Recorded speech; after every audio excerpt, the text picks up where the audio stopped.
अस्सलाम वालेकुम नाज़रीन, आप सियासत.पीके देख रहे हैं। मुल्क के अंदर एक शख्स का कंट्रोल इस हद तक बढ़ चुका है कि सुप्रीम कोर्ट के एक जज को अपनी वालदा की फातह खानी छोड़कर सुप्रीम कोर्ट पहुंचना पड़ा।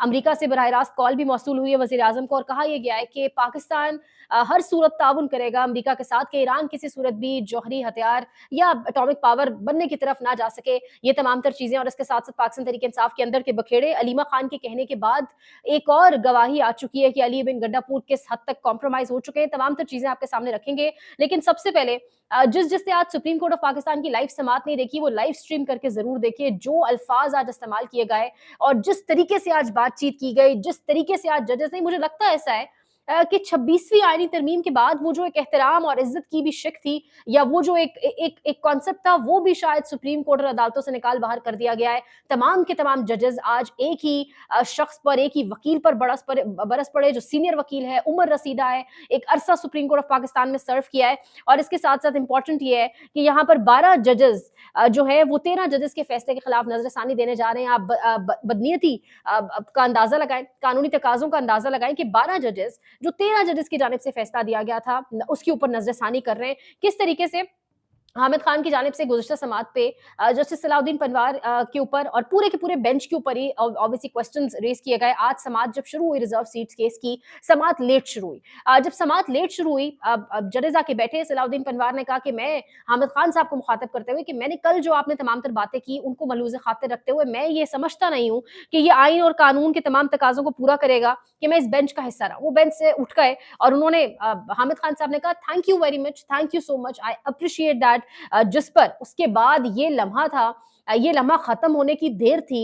इस वक्त जो तमाम तर चेहरे के तासुरात थे अमीनुद्दीन खान के, जमाल मंदोखेल के, हाशिम काकड़ के, वो देखने वाले थे। और उसके बाद इन तमाम तर जजेस ने जो चढ़ाई और जो तूफानी बदतमीजी शुरू किया हामिद खान साहब के साथ, उसका अंदाजा आप यहाँ से लगाएं कि फौरन से अमीनुद्दीन खान साहब जो आईनी बेंच के सरबराह हैं उन्होंने कहा कि ये सराहने की बात नहीं है, ये सब कुछ आपकी वजह से हुआ है।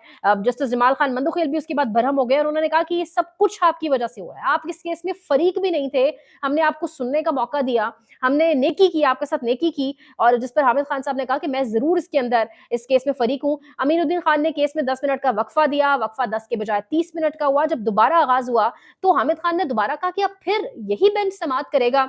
जिस पर जो अमीनुद्दीन खान साहब है उन्होंने कहा कि जी हाँ बिल्कुल यही बेंच समात करेगा। हामिद खान साहब ने कहा कि मुझे इस बेंच पर एतराज है और जुडिशल बेंच या जुडिशल एक कमेटी होती है, कमीशन होता है जो बेंच की तश्कील में किरदार अदा करता है। जमाल खान मंदोखेल बरस पड़े और उन्होंने कहा कि आप किस किस्म की बातें कर रहे हैं, मैं अपनी वालदा की फातह खानी छोड़कर, ये एक जो अहम तरीन कौमी फरीजा है रिजर्व सीट्स केस का जिसका फैसला कहीं और से लिखा हुआ है, मैं और आप सब जानते हैं जो फैसला अभी 2 बजे के बाद आएगा, वो उन्होंने कहा मैं वो अपनी वालदा की फातह छोड़कर आए। और सवाल ये उठता है इतना कौन सा बड़ा प्रेशर है जजेस के ऊपर कि वालदा की फातह नहीं, वालदा से बढ़कर कुछ नहीं है जिंदगी में। तो जो शख्स इस तरीके से वालदा की फातह खानी छोड़कर जज साहब आ गए, क्यों इतनी अर्जेंसी थी, आखिर ऐसा कौन सा मामला था। इस मुल्क के अंदर केसेस तो बड़े डिले के साथ भी सुनाए जाते हैं, आज की आज ही सुनाना और इस केस की हेयरिंग कंप्लीट करना ये बड़ा अहम सवाल है। हामिद खान साहब ने कहा कि मैं, हामिद खान साहब को कहा गया जजेस की जानिब से कि आपके पास 10 मिनट है, दलाइल दें वरना कुर्सी पे बैठ जाए। हामिद खान साहब ने कहा मैं 40 साल से सर्व कर रहा हूँ, इसी सुप्रीम कोर्ट में काम कर रहा हूँ और मुझे पता है यहाँ मामला कैसे चलते हैं।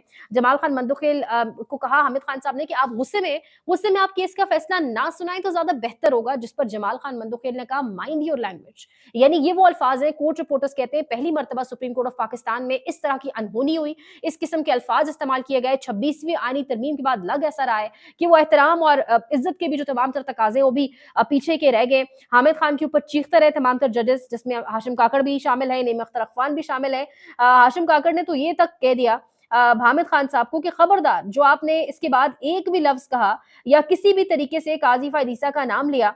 उन्होंने कहा कि काजी फायदीसा मेरे मेंटोर हैं, काजी फायदीसा जो है वो मेरे उस्ताद हैं और उनके खिलाफ मैं किसी किस्म की कोई बात सुन नहीं सकता। और फिर अगेन उन्होंने कहा गया कि आपके पास 10 मिनट है और 10 मिनट के अंदर आप जो भी बात करना चाहते हैं आप कर लें। जिसके बाद हामिद खान साहब के जब दलाइल मुकम्मल हुए तो जो इंटरेस्टिंग पहलू था वो ये था मखदूम अली खान साहब आए जो इलेक्शन कमीशन के भी वकील हैं, और मखदूम अली खान साहब ने भी वही बातें की। उन्होंने भी कहा कि आप बिल्कुल बेहतरीन बेंच हैं, आप बिल्कुल बेहतर तरीके से काम कर रहे हैं, और वही तमाम तर बातें बेंच की तश्कील पर। लेकिन यहाँ पर मखदूम अली खान को किसी ने नहीं रोका। इलेक्शन कमीशन ऑफ पाकिस्तान के भी ये वकील हैं, उन्हें नहीं रोका गया कि हम बेंच की तश्कील पर अब कुछ नहीं सुनेंगे। उनकी तमाम तर बातें सुनी गई, बल्कि उनको कहा गया कि आप बताएं कि 12 जजेस जो हैं वो 13 जजेस के खिलाफ क्या नजरसानी दे सकते हैं। नईम अख्तर अफगान और तमाम तर जजेस जो बार बार कहते रहे कि मुद्दे पर आए, यहाँ वहां ना जाएं, जो माइंड योर लैंग्वेज और किस तरह से चीखते रहे हामिद खान साहब के ऊपर, उनमें से एक ने भी मखदूम अली खान साहब को कहीं नहीं रोका, किसी तरीके से उन्हें रोकने या टोकने की कोशिश नहीं की। और इस तरीके से तूफान बदतमीजी के साथ यह समाअत तो इख्तिताम को पहुंची, और जजेस ने कहा हम फैसला देंगे। फैसला क्या देंगे? फैसला तो दे ही दिया है, सब जानते हैं। ये जो जुबान है ये फैसला ही है, सब जानते हैं मखसूस नशस्तों का फैसला क्या आएगा। अब तो ऐसा लग रहा है कि सारी की सारी नशस्तें लेकर सुन्नी इत्तेहाद काउंसिल से, पाकिस्तान तहरीक इंसाफ से, यानी कि बाकी पार्टियों में बांट दी जाएंगी जिस तरीके से। लेकिन जो अल्फाज आज इस्तेमाल किए गए, जिस तरीके से कहा गया आज, यहां तक आप अंदाजा करें, हाशिम काकड़ ने कहा कि मैं लानत भेजता हूं इस ओहदे पर, यानी जज के ओहदे पर, अगर आप इज्जत नहीं कर सकते मेरे मेंटोर की, मेरे सरपरस्त की, यानी काजी फायद ईसा की, तो और उन्होंने कहा कि आप जजेस की कैरेक्टर असैसिनेशन कर रहे हैं, आपने डी चौक बना दिया है। ये हामिद खान साहब को उन्होंने अल्फाज कहे। लेकिन लानत भेजने के बाद वो असद तूर साहब लिख रहे हैं कि अल्हम्दुलिल्लाह अपने ओहदे पर लानत भेजकर भी जस्टिस हाशिम काकड़ बेंच से उठकर नहीं गए, बल्कि 25 से 28 लाख तनख्वाह की भी आखिर अहमियत होती है। तो ये तमाम तर सिचुएशन काजी फायद ईसा की जानिब से घिनौने फैसले, उसके बाद आज तूफान बदतमीजी, उन्हीं फैसलों की बायस जो एक पैनिक है, ये प्रेशर, ये पैनिक, ये फ्रस्ट्रेशन भी आपको जजेस के जुमलों के तबादले में नजर आ रही है। अब ये एक बड़ा इंपॉर्टेंट वीडियो क्लिप है। असद तूर साहब कह रहे हैं कि काजी फायद ईसा की लाश लटक रही है।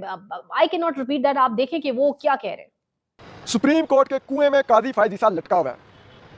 जब तक 26वीं आईनी तरमीम नहीं निकाली जाएगी, काजी फायद ईसा सुप्रीम कोर्ट में लटका रहेगा। सुप्रीम कोर्ट के पानी से बदबू आती रहेगी, सुप्रीम कोर्ट का पानी नापाक रहेगा।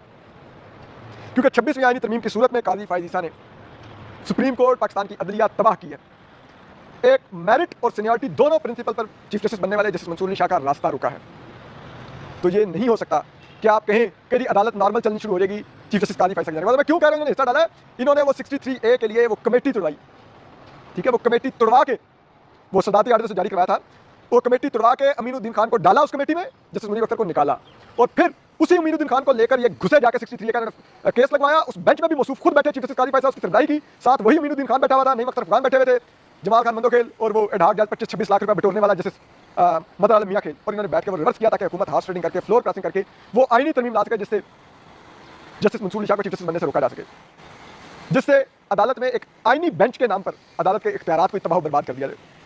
हामिद खान साहब ने बाहर निकल के मतीउल्लाह जान साहब से जो क्लिप बात की है वो आपके सामने रख देते हैं। उन्होंने कहा कि मेरा ये ख्याल था कि जस्टिस सलाउद्दीन पवर की तरह बाकी 5 नए जजेस भी उठ जाएंगे, मगर लगता है वो किसी के प्रेशर में है और उठ नहीं सकते।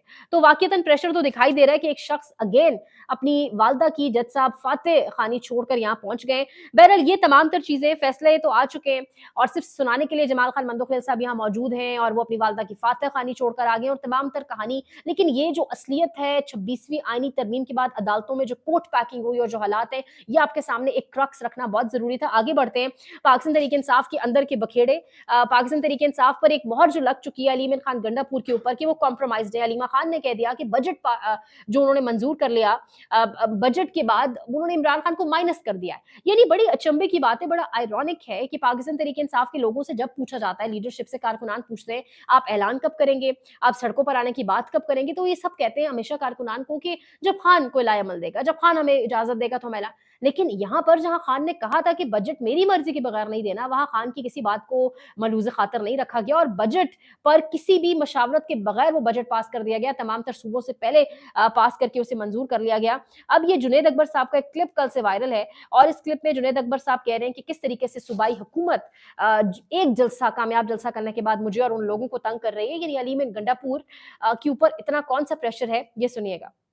आज भी मुझे कह रहे हैं कि आपके जलसे के लिए हमने मेहनत की, इसलिए सूबाई हुकूमत हमसे उसका रवैया ठीक नहीं है जी। अंदाजा कर लीजिए, 5 महीने से मैं अपना डीसी की रिक्वेस्ट करता हूं कि डीसी साहब मेरे पहले साल के फंड रोके। मैंने कहा डीसी साहब मुझे कह रहा है कि मुझे सूबाई हुकूमत कह रहा है, तो भाईजान ये तो हमें लड़ा रहा है, तो इसको तो कभी चेंज करे। मिस्टर गौर साहब ने मुझे क्या कहा, अभी मुझे कहा कंफर्म कर ले। उसने कहा भाईजान आप तो डीसी के कह रहे, मैं 6 महीने से अपने डीपीओ का कह रहा हूं, मेरा चेयरमैन कह रहा है। उसने कहा नहीं हो सकता, हमारे बस में कुछ नहीं है। अच्छा, यहाँ पर एक और बड़ी इंटरेस्टिंग खबर है। डोनाल्ड ट्रंप के हवाले से रिपोर्टर ने सवाल किया है कि you said China can now continue to purchase oil from Iran, are you giving up on your maximum pressure campaign? जो सैंक्शंस हट गई और चाइना अब ईरान से तेल ले सकता है। डोनाल्ड ट्रंप ने जो जवाब दिया उसका तर्जुमा रखते हैं आपके सामने। वो कह रहे हैं कि no, they just had a war, अभी अभी जंग हुई है और बड़ा जबरदस्त, बड़ा बहादुरी से जंग लड़ा है ईरान। तो जो जंग के अंदर उन्हें नुकसान हुआ है, वापस बैक ट्रैक के ऊपर आने के लिए मुल्क को ऑब्वियसली मईशत और इकोनॉमी को स्ट्रॉन्ग करने की जरूरत है, मजबूत करने की जरूरत है, इसलिए ये सैंक्शंस हटी हैं और वो वापस अपने ट्रैक के ऊपर आए, and we want to see that happen. तो डोनाल्ड ट्रंप का चेंज ऑफ टोन, दुनिया वाकईतन अब डिप्लोमेसी की जुबान भी तब समझती है जब थप्पड़ के बदले थप्पड़ ही रसीद किया जाता है। और जिस तरीके से ईरान लड़ा उसके बाद शायद दुनिया भी ईरान के बारे में मुख्तलिफ सोचने लग गई है। लेकिन कल रात से खबर चल रही है कि मार्को रूबियो की कॉल आई है वजीर आजम शहबाज शरीफ को, और जो गुफ्तगू हुई है, जो एक्सचेंज ऑफ वर्ड्स हुआ है, वो ये हुआ है कि ईरान को किसी सूरत भी न्यूक्लियर पावर नहीं बनने देना, जिस पर यहाँ से ये यकीन दहानी दिलवाई गई है, यकीन दहानी करवाई गई है, तसल्ली दिलवाई गई है कि कंप्लायंस के साथ आगे बढ़ेंगे। और both sides agreed to work together to promote lasting peace between Iran and Israel and ensure regional stability। Ejaz Syed साहब की खबर है। अब्राहम अकॉर्ड्स के हवाले से पहले ही खबरें चल रही हैं, बोर्ड्स भी तेल अवीव के अंदर नस्ब हैं, और उसके बाद ये खबर कि दोनों साइड्स मिलकर ईरान और इसराइल के बीच एक पीस चाहते हैं और ईरान को न्यूक्लियर पावर नहीं बनने देंगे। तो बहुत सारे क्वेश्चन मार्क्स हैं बहुत सी चीजों के ऊपर। देखते रहिए सियासत.pk।